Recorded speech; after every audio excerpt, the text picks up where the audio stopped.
Good morning બાળકો, આપણે છેલ્લા વિડિયો લેક્ચરમાં આપણો વિજ્ઞાનનો પાઠ 1 ખોરાક ક્યાંથી મળે છે તે પૂરો કર્યો હતો અને તેનો સ્વાધ્યાય પૂરું કરાયું હતું. સાથે સાથે તમને પાઠ 1 ખોરાક ક્યાંથી મળે છે તે પાઠની ટૂંકા સવાલ જવાબો વાળી એમસીક્યુ વાળી ખરા ખોટા વાળી ખાલી જગ્યા વાળી તમને પીડીએફ મોકલી છે કે જેમાં પરીક્ષા લક્ષી પ્રશ્નો તમને આપેલા છે.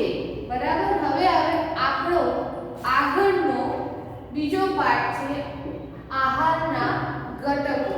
તો હવે આપણે તેના વિશે અભ્યાસ કરીશું. તો પ્રકરણ 1 માં આપણે એવા ખાદ્ય પદાર્થોની યાદી બનાવી હતી જેને આપણે ખાઈએ છીએ. તો યાદ કરો બાળકો, આપણે જ્યારે પાઠ 1 લેતા હતા, પ્રકરણ 1 લેતા હતા, ત્યારે મેં તમને એક પ્રવૃત્તિ કરાવી હતી જેમાં આપણે શું ખાઈએ છીએ તેવું નામ આપીને એક કોષ્ટક બનાવ્યું હતું અને એ કોષ્ટકના આપણે બે ભાગ પાડ્યા હતા. જેમાં એક ભાગનું નામ આપણે મિત્ર વિદ્યાર્થીનું નામ આપ્યું હતું, જ્યારે બીજા ભાગનું નામ આપણે દિવસ દરમિયાન ખાધેલી વાનગીઓ નામ આપ્યું હતું, જેની અંદર તમારો મિત્ર કે તમારો ફ્રેન્ડ કે તમારી આજુબાજુમાં રહેતા બાળકો દિવસ દરમિયાન શું ખાય છે તે તમારે લખવાનું હતું. બરાબર. ભારતના વિવિધ ભાગોમાં ખાવામાં આવતા ખાદ્ય પદાર્થો વિશે પણ આપણે ઓળખ મેળવી હતી તથા તેને નકશામાં અંકિત કર્યા હતા. ખોરાકમાં રોટલી એટલે કે ચપાતી, દાળ અને રીંગણનું શાક હોઈ શકે છે. આ ઉપરાંત ભાત, સંભાર તથા ભીંડા હોઈ શકે છે.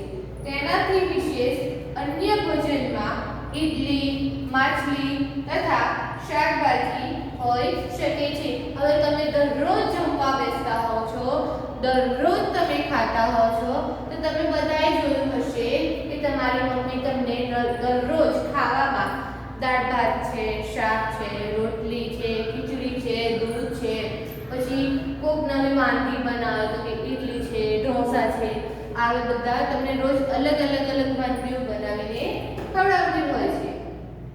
હવે પ્રકરણ 2 આહારના ઘટકોમાં આપણને પહેલી પ્રવૃત્તિ આપી છે. તેમાં લખે છે ખરેખર આપણા આહારમાં અનાજની બનેલી ઓછામાં ઓછી એક વસ્તુ તો હોય છે જ. તમે જમવા બેસો મિત્રો ત્યારે તમારે જોવાનું કે તમારી જે થાળી હોય એ થાળીમાં ઓછામાં ઓછી એક વસ્તુ તો અનાજની જ બનેલી હશે. જેમ કે ઘઉંની રોટલી, ભાખરી, પછી રોટલો છે, આ બધું અનાજ કહેવાય અને એક વાનગી તો અનાજની તમારી થાળીમાં જોવા તો મળશે જ. બીજા ખાદ્ય પદાર્થોમાં દાળ અથવા માંસની કોઈ વાનગી તથા શાકભાજી હોઈ શકે અને રોટલીની સાથે, ભાખરીની સાથે, રોટલાની સાથે કોઈ શાક છે કે કોઈ દાળ બનાવી હોય છે. તેમાં દહીં, છાશ તથા અથાણું પણ શામેલ થઈ શકે છે. સાથે સાથે તમે છે ને જોજો, ખાધા પછી તમે છાશ પીતા હશો, તમને છાશ પીવાની આદત હશે. જે કોકને દહીં ખાવાની આદત હોય, કોકને જમતા થોડું પણ અથાણું જોઈએ એટલે જોઈએ. બરાબર. વિવિધ ક્ષેત્રોના આહારના કેટલાક ઉદાહરણો કોષ્ટક 2.1 માં આપવામાં આવ્યા છે. તો સૌપ્રથમ આપણે કોષ્ટક 2.1 જોઈશું. તો કોષ્ટક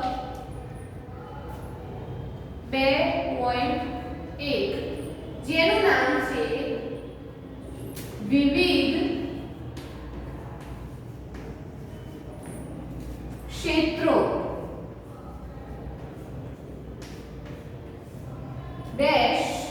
રાજ્યો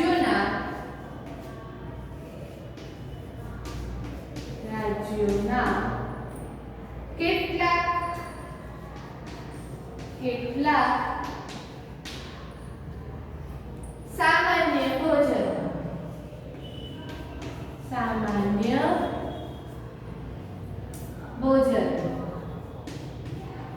ભોજન એટલે કે જમવાનું.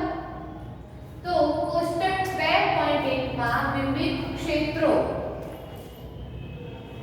રાજ્યોના કેટલાક સામાન્ય ભોજનો અલગ અલગ વિસ્તારમાં અલગ અલગ રાજ્યોમાં અલગ અલગ ખોરાક લેતા હોય છે લોકો.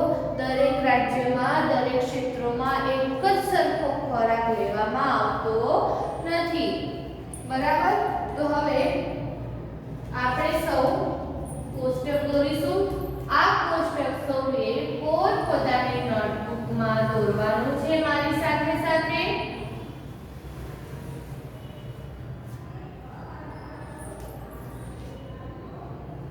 પુટપટીનો ઉપયોગ કરો મહેરબાની કરીને. તમે જ્યારે કોષ્ટક દોરતા હોય કે લીટી પાડતા હોય તો હાથેથી ના દોરવી, પુટપટીનો ઉપયોગ કરો.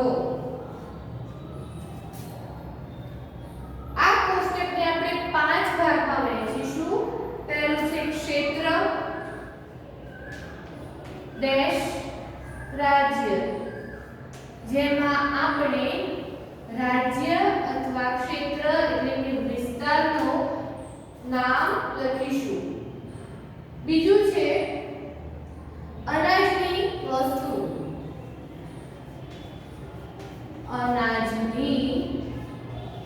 વસ્તુ, એટલે કે અનાજમાંથી બનાવેલી વસ્તુ, વાનગી, ખોરાક, ભોજન. ત્રીજું છે દાળ માંસની વસ્તુ, દાળ માંસની વસ્તુ.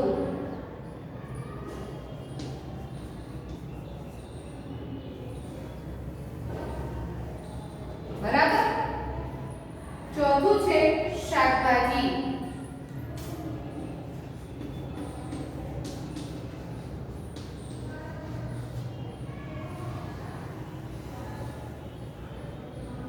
અને પાંચમું છે અન્ય. જો બાળકો હું અહીંયા ફૂટપટ્ટી વગર લીટી દોરું છું તો મારે ત્રાસી આવે છે, કારણ કે બોર્ડ પર ફૂટપટ્ટી વડે લીટી દોરવી શક્ય નથી. તો તમારે તમારી નોટબુકમાં ફૂટપટ્ટીથી લીટી દોરવાની, જેથી કરીને સીધી આવે અને તમારી નોટબુક ખૂબ જ સરસ લાગે. બરાબર.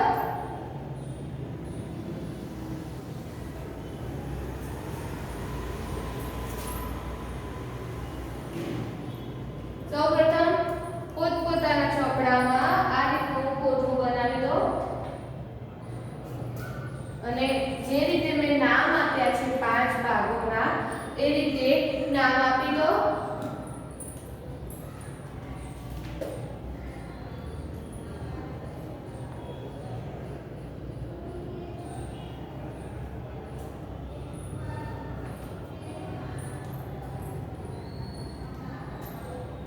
તો બધાને દોરાઈ ગયો હશે. તો આમાં પહેલું આપ્યું છે ક્ષેત્ર રાજ્યમાં આપણે પહેલા લખીશું પંજાબ. કે પંજાબ રાજ્યનું આપણે નામ લખીશું. જેમાં અનાજની વસ્તુમાં લખ્યું છે મકાઈનો રોટલો, મકાઈનો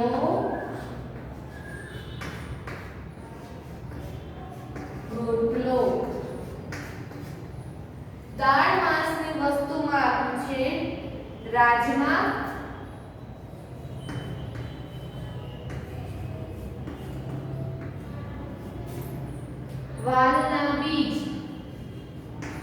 વાલના બીજ,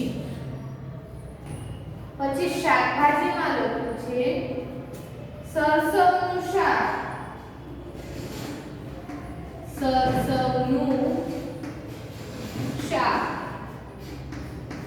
કૌંસમાં લખજો, કારણ કે સરસવના બીજ પણ આવે છે જેમાંથી તેલ બને છે અને સરસવની ભાજી આવે છે જેનું શાક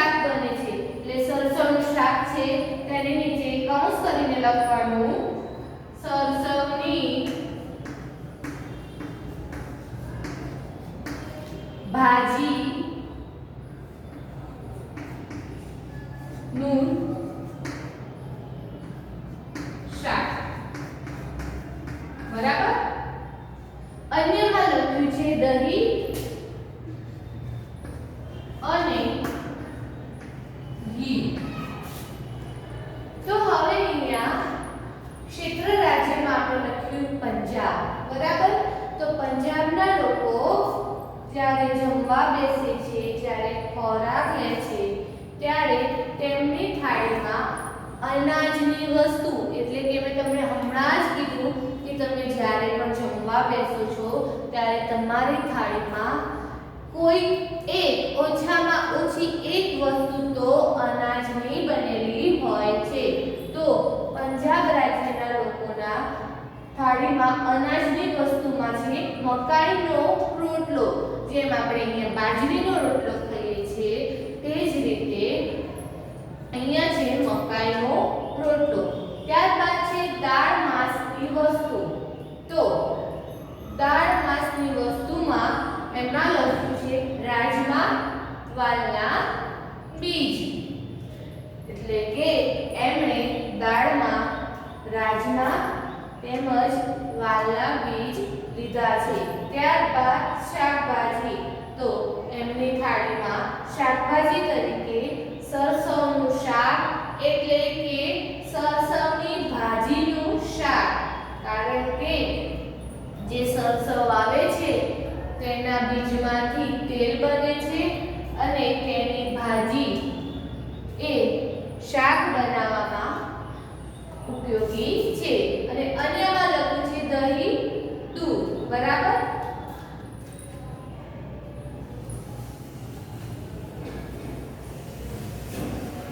ત્યારબાદ આપણને બીજું રાજ્ય આપ્યું છે, બીજું ક્ષેત્ર આપ્યું છે આંધ્રપ્રદેશ.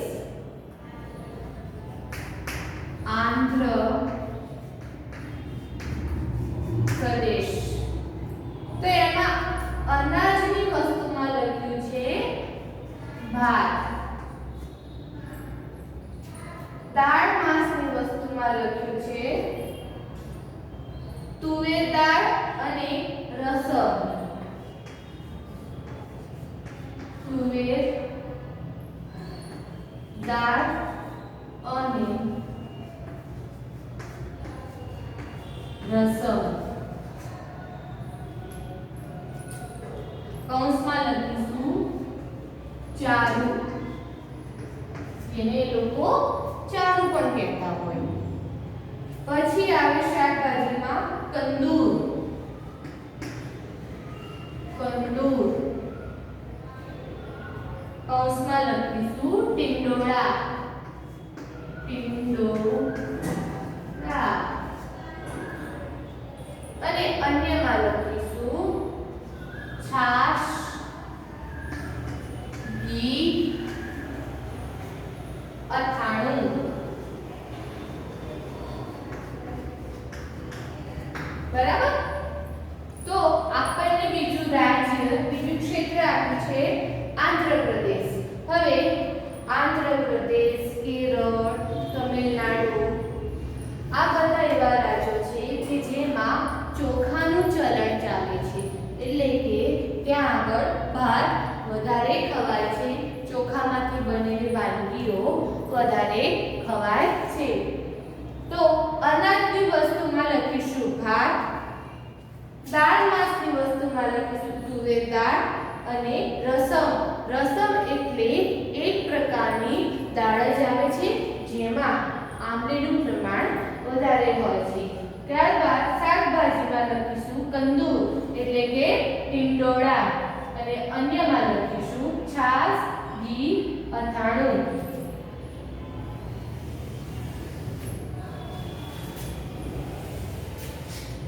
બરાબર. હવે છેલ્લું આપ્યું છે ગુજરાત.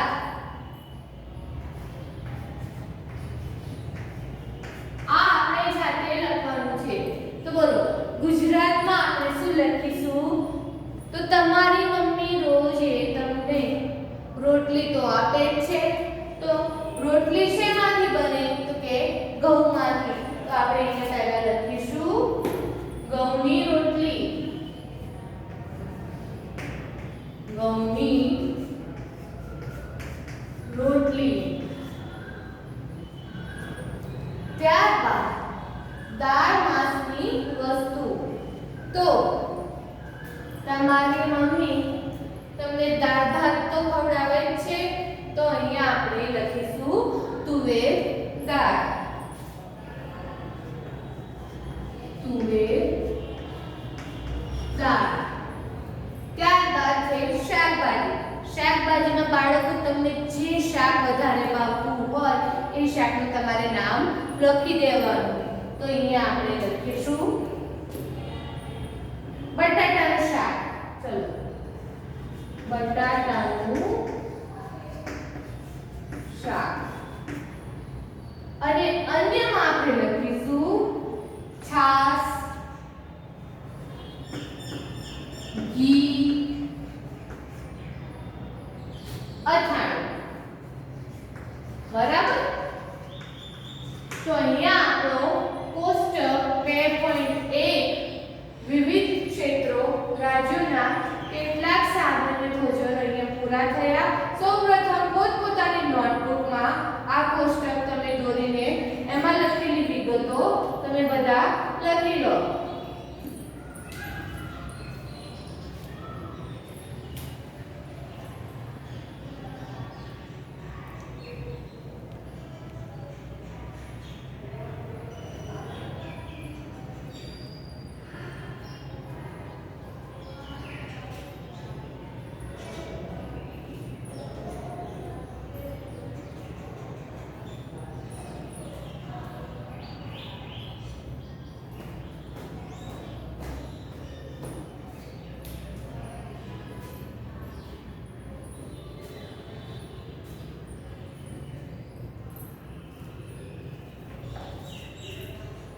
તો બધાને આ કોષ્ટક 2.1 પૂરું થઈ ગયું હશે. હવે હું એને ભૂસી નાખું છું.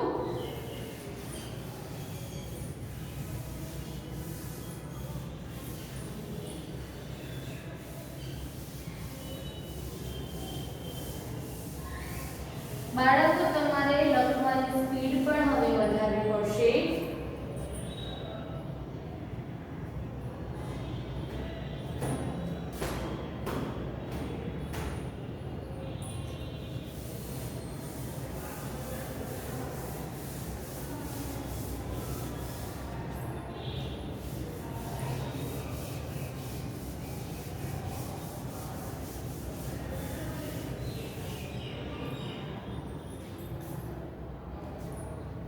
હવે આગળ લખે છે પ્રકરણ 1 માં દર્શાવેલ પ્રવૃત્તિ 2 માં તમે દર્શાવેલ ખોરાકને પસંદ કરી આ યાદીમાં કેટલાક અન્ય ખોરાકને ઉમેરો તથા તેની કોષ્ટક 2.1 મુજબ યાદી બનાવો. તો તમારે આ ઘરેથી જાતે કરવાનું રહેશે. તો યાદ કરો પ્રકરણ 1 માં જે બીજા નંબરનું કોષ્ટક હતું, કોષ્ટકનું નામ 1.2 વાનગીઓ અને તેની સામગ્રી. હમણાં જે રીત આપણે કોષ્ટક બનાવ્યું 2.1 વિવિધ ક્ષેત્રો રાજ્યોના કેટલાક સામાન્ય ભોજનો, તે જ રીતે તમારે પ્રકરણ 1 માં બતાવ્યું છે એ કોષ્ટકની વાનગીઓ લઈને તમારે કોષ્ટક 2.1 ઘરેથી જાતે વિચારીને બનાવવાનું રહેશે. બરાબર. ક્યારેક આપણે આપણા ભોજનમાં વિવિધ પ્રકારનો ખોરાક લઈ શકતા નથી. જ્યારે આપણે પ્રવાસ પર નીકળ્યા હોઈએ ત્યારે આપણે તે જ ખાઈ લઈએ છીએ જે રસ્તામાં ઉપલબ્ધ હોય. આપણે ઘણીવાર ફરવા જઈએ ત્યારે તમે જોયું હશે, તમે નોટિસ પણ કર્યું હશે કે જ્યારે આપણે ફરવા નીકળીએ ત્યારે આપણને ભાવતું ભોજન ના મળે, ભાવતો ખોરાક ના મળે. કેટલીક વાર તો એવું પણ થાય કે તમારે ત્રણેય ટાઈમ એક સરખું જ ભોજન મળે, ત્રણેય ટાઈમ એક સરખો જ ખોરાક ખાવો પડે છે. બરાબર.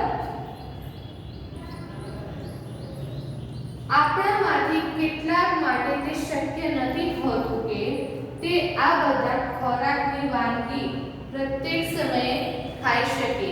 ઘણા બાળકો ઘણા મોટા પણ એવા હોય કે ત્રણેય સમય તો એમને એક જ જેવું ખાવું પડે ને તો એમને ના ગમે. આહારમાં વિવિધ ખાદ્ય પદાર્થોના આ પ્રકારના વર્ગીકરણનું કોઈ કારણ હોવું જોઈએ. શું તમે માનો છો કે આપણા શરીરને વિશિષ્ટ ઉદ્દેશ માટે વિવિધ પ્રકારના ભોજનની આવશ્યકતા હોય છે? તો અહીંયા આપણને એક સવાલ એવો પૂછે છે કે શું તમે માનો છો કે આપણા શરીરને વિશિષ્ટ ઉદ્દેશ માટે વિવિધ પ્રકારના ભોજનની આવશ્યકતા હોય છે? બરાબર. તો હવે આગળનો આપણો એવો પોઈન્ટ છે 2.1 વિભિન્ન પ્રકારના ખાદ્ય પદાર્થોમાં શું હોય છે? તો આપણો આગળનો પોઈન્ટ છે 2.1 વિભિન્ન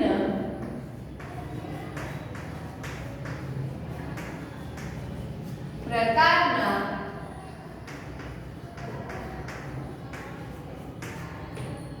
ખાદ્ય પદાર્થોમાં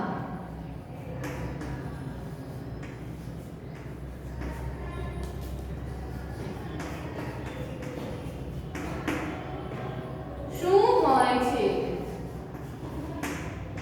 શું હોય છે? હવે આના વિશે આપણે ચર્ચા કરીશું. તો એમાં લખે છે આપણે જાણીએ છીએ કે દરેક ખોરાકની વાનગી એક અથવા વધારે પ્રકારની સામગ્રી એટલે કે ઘટકોથી બને છે કે જે આપણને વનસ્પતિ અથવા પ્રાણીઓમાંથી મળે છે. આપણે સૌ જાણીએ છીએ કે આપણે કોઈ પણ વાનગી બનાવવી હોય તો તેના માટે આપણે ઘણી બધી અલગ સામગ્રી જોઈએ. જેમ કે યાદ કરો પાર્ટ 1 માં મેં તમને એક ઉદાહરણ આપ્યું હતું ભાત. તો કે ભાત બનાવવા માટે તમારે ચોખા જોઈએ, પાણી જોઈએ અને મીઠું જોઈએ. એ જ રીતે જો તમારે રોટલી બનાવવી હોય તો તેમાં તમારે ઘઉંનો લોટ જોઈએ, મીઠું જોઈએ અને પાણી જોઈએ. જ્યારે કોઈ શાક બનાવવું હોય તો શાકભાજી જોઈએ, મરી મસાલા જોઈએ, તેલ જોઈએ. બરાબર. જે આપણને વનસ્પતિ કે પ્રાણીઓમાંથી મળે છે. આપણા આહારમાં શરીર માટે જરૂરી કેટલાક આવશ્યક ઘટકો હોય છે જેને પોષક દ્રવ્યો કહે છે. હવે આ પોતપોતાની નોટબુકમાં તમે આમ એરો કરીને લખો આપણા આહારમાં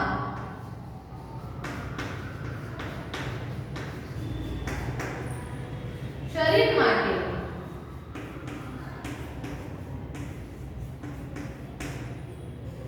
જરૂરી કેટલાક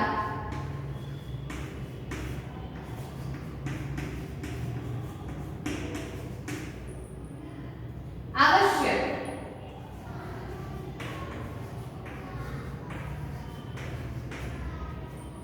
ઘટકો હોય છે. ઘટકો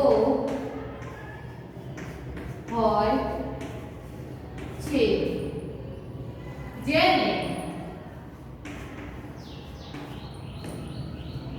પોષક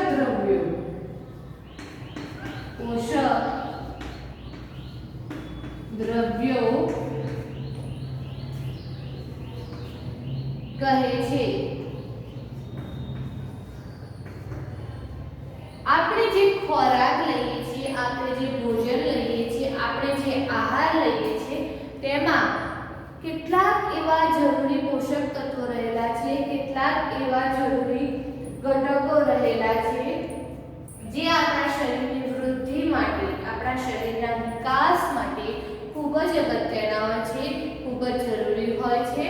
અને આપણા ખોરાકમાંથી, આપણા આહારમાંથી જે આ ઘટકો મળે છે તેને પોષક દ્રવ્યો કહે છે. તો જ્યારે તમને પરીક્ષામાં એક વાક્યના સવાલમાં એમ પૂછે કે પોષક દ્રવ્યો કોને કહેવાય, તો આપણા આહારમાં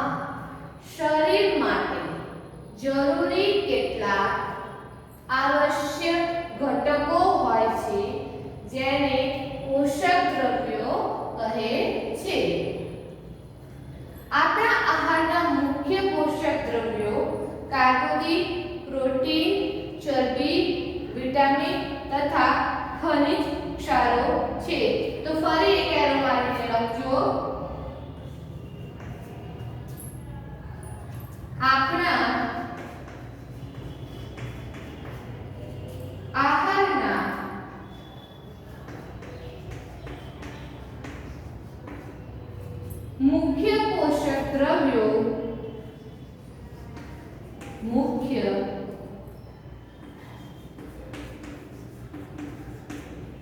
પોષક દ્રવ્યો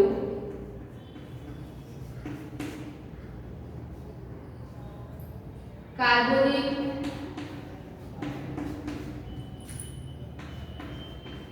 પ્રોટીન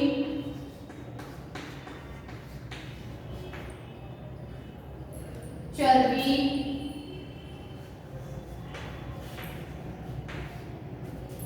વિટામિન તથા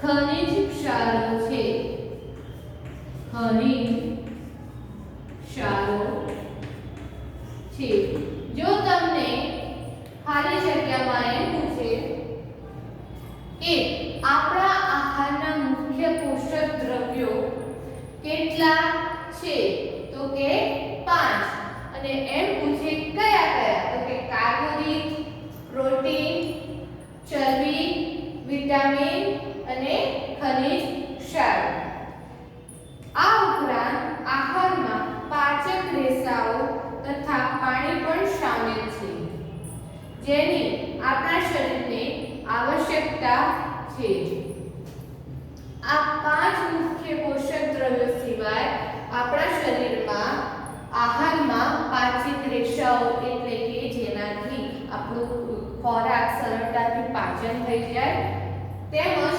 પાણી શામેલ હોય છે શું બધા ખાદ્ય પદાર્થોમાં બધા પોષક દ્રવ્યો ધરાવે છે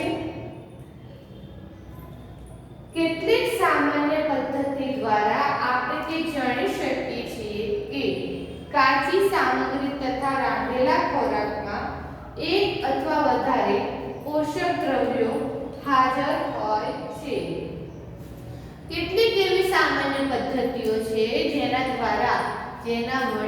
જેનાથી આપણે જાણી શકીએ છીએ કાચા સામગ્રી તથા રાંધેલા ખોરાક કાચી સામગ્રી એટલે કે કાચું શાકભાજી તમે લઈ લો તમે ફુલાવર લઈ લો કોબી લઈ લો પછી કેળા લઈ લો એ જ રીતે ફ્રૂટમાં પણ એવું જ હોય કેરી લઈ લો તથા રાંધેલા ખોરાક એટલે કે શાકભાજી દાળ ભાત રોટલી ભાખરી વગેરે વગેરે માં એક અથવા વધારે પોષક દ્રવ્યો હાજર હોય છે એક અથવા વધારે પોષક તત્વો હાજર હોય છે કાર્બોદિત પ્રોટીન તથા ચરબીના પરીક્ષણ અન્ય પોષક દ્રવ્યોના પરીક્ષણની સરખામણીમાં સરળ છે હવે જે આ 3 દ્રવ્યો છે તો કે કયા કયા કાર્બોદિત પ્રોટીન અને ચરબી આ જે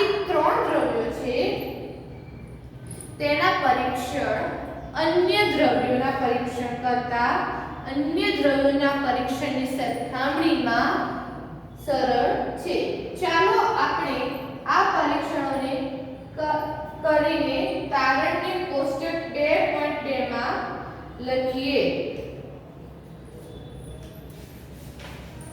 બરાબર તો હવે કોષ્ટક 2.2 જેનું નામ છે ખાદ્ય પદાર્થોમાં હાજર પોષક તત્વો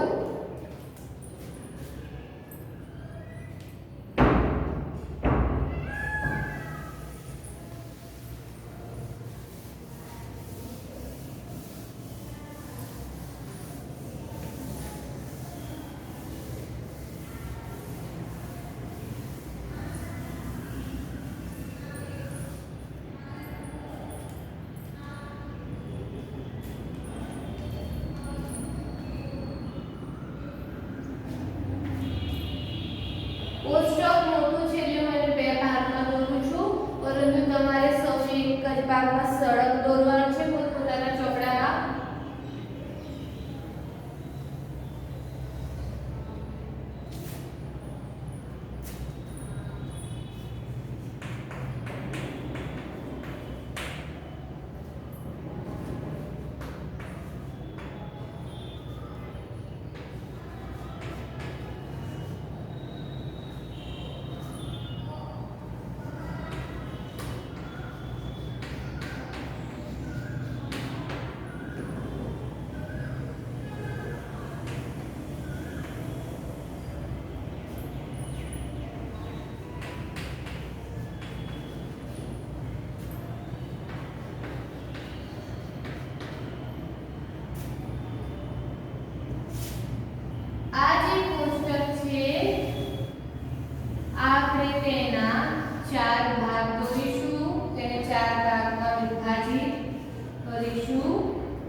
ભાગને નામ આપીશું ખાદ્ય સામગ્રી.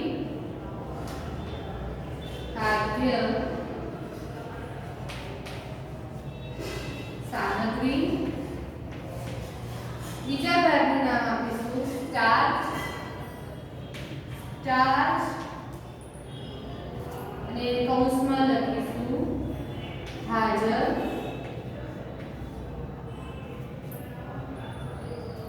ત્રીજા ભાગમાં નામ આપીશું પ્રોટીન અને કૌંસમાં લખીશું હાજર.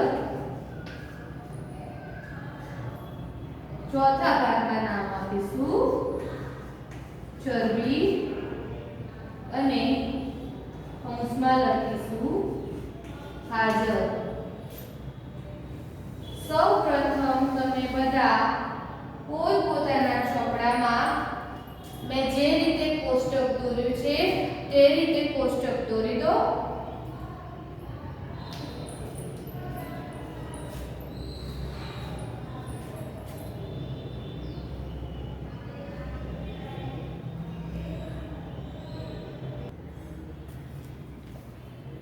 તો બાળકો પોતપોતાના ચોપડામાં તમે આ રીતનું કોષ્ટક બનાવી લીધું હશે. હવે આગળ શું લખે છે? આ પરીક્ષણોને કરવા માટે તમને આયોડિન, કોપર સલ્ફેટ તથા કોસ્ટિક સોડાના દ્રાવણોની જરૂર પડશે. તમને કેટલીક ટેસ્ટ ટ્યુબ, કસ નળી તથા ડ્રોપરની પણ જરૂરિયાત પડશે. કસ નળી આ શબ્દ તમારા માટે નવો હશે બાળકો. કસ નળી એટલે કાચનું આવું પતલું એક પાત્ર આવે છે જેને આપણે કસ નળી તરીકે ઓળખીએ છીએ. આ પરીક્ષણ રાંધેલા ખોરાક તથા કાચી સામગ્રી પર કરો. આ પરીક્ષણોથી મળેલ તારણોને કોષ્ટક 2.2 માં લખી શકો છો. તો સૌપ્રથમ આપણે આ બધા પ્રયોગો કરવાના છે. ત્યારબાદ કોષ્ટક 2.2 ખાદ્ય પદાર્થોમાં હાજર પોષક તત્વો એને ભરવાનું છે. આ કોષ્ટકમાં કેટલીક ખાદ્ય સામગ્રી દર્શાવવામાં આવેલ છે.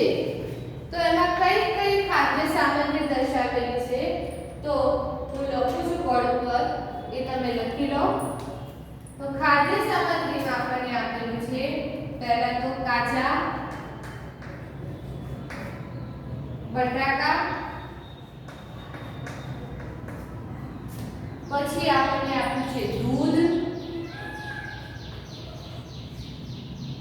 પછી મગફળી,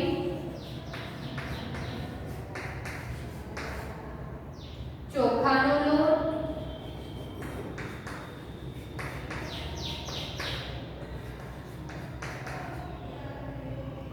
રાંધેલ ચોખા એટલે કે ભાત છે, ખીર છે, સૂકું નાળિયેર,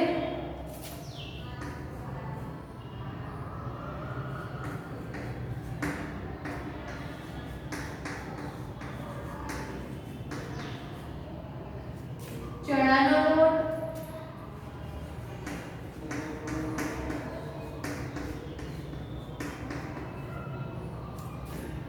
રાંધેલ દાળ,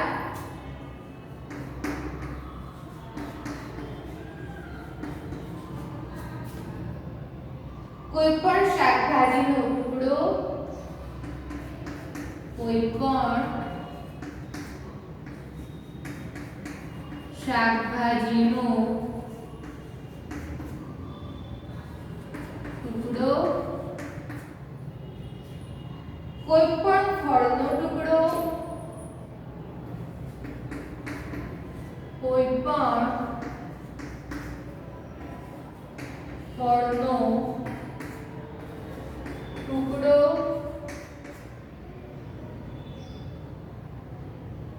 બાફેલ ઈંડું,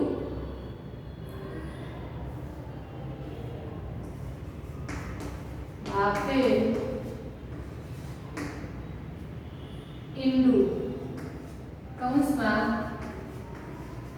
સફેદ વાઘ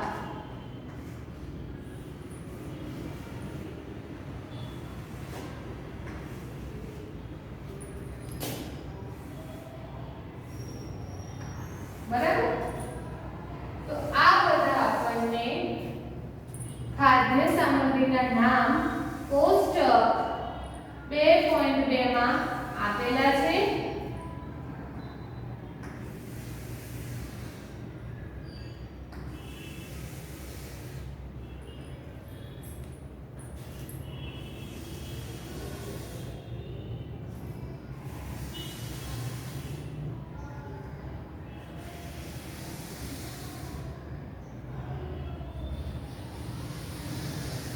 હવે આગળ આપણને શું કહે છે આ કોષ્ટકમાં કેટલીક ખાદ્ય સામગ્રી દર્શાવવામાં આવેલી છે જેમ કે કાચા બટેકા દૂધ મગફળી ચોખાનો લોટ રાંધેલા ચોખા સૂકું નાળિયેર ચણાનો લોટ રાંધેલ દાળ કોઈ પણ શાકભાજીનો ટુકડો કોઈ પણ ફળનો ટુકડો બાફેલું સફેદ ભાત.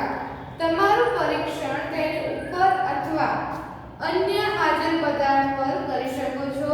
હવે આ બધા જે ખાદ્ય પદાર્થો છે ખાદ્ય સામગ્રી છે તેના ઉપર આપણે પરીક્ષણ કરવાનું છે. આ પરીક્ષણો સાવધાનીપૂર્વક કરો તથા કોઈ પણ રસાયણને ખાવાનો અથવા ચાખવાનો પ્રયાસ કરશો નહીં. આ જે ખાદ્ય સામગ્રી છે તેના ઉપર આપણે પરીક્ષણ કરવાનું છે તેમજ જે પરીક્ષણ કરવા માટે આપણે જે રસાયણોનો ઉપયોગ કરવાના છીએ તેને ચાખવાનું નથી. જો જરૂરી દ્રાવણ તૈયાર સ્વરૂપે ન હોય તો તમારા શિક્ષક તેને અહીં દર્શાવ્યા મુજબ તૈયાર કરી શકે છે. તો ચાલો વિવિધ ખાદ્ય પદાર્થોનું પરીક્ષણ કરીને જોઈએ કે તેમાં કાર્બોદિત હાજર છે કે નહીં. હવે આપણે આ બધા જે ખાદ્ય પદાર્થો છે તેના પર પરીક્ષણ કરવાનું છે અને આપણે જોવાનું છે કે આ બધા ખાદ્ય પદાર્થોમાં કાર્બોદિત છે કે નહીં. કાર્બોદિત ઘણા પ્રકારના હોય છે. આપણા ભોજનમાં જોવા મળતા કાર્બોદિત સ્ટાર્ચ તથા શર્કરાના સ્વરૂપમાં હોય છે. જો કોઈ ખાદ્ય પદાર્થમાં સ્ટાર્ચ હોય તો આપણે તેનું સરળતાથી પરીક્ષણ કરી શકીએ છીએ. તો એના માટે આપણને પ્રવૃત્તિ 2 જોવી પડશે. તો આજે આપણે આટલે સુધી રાખીશું, પરંતુ તમારે આ કોષ્ટક તમારા ચોપડામાં બનાવી દેવાનું. આવતા લેક્ચરમાં ડાયરેક્ટ આપણે પ્રવૃત્તિ 2 જોયા બાદ આ કોષ્ટકમાં જવાબો લખી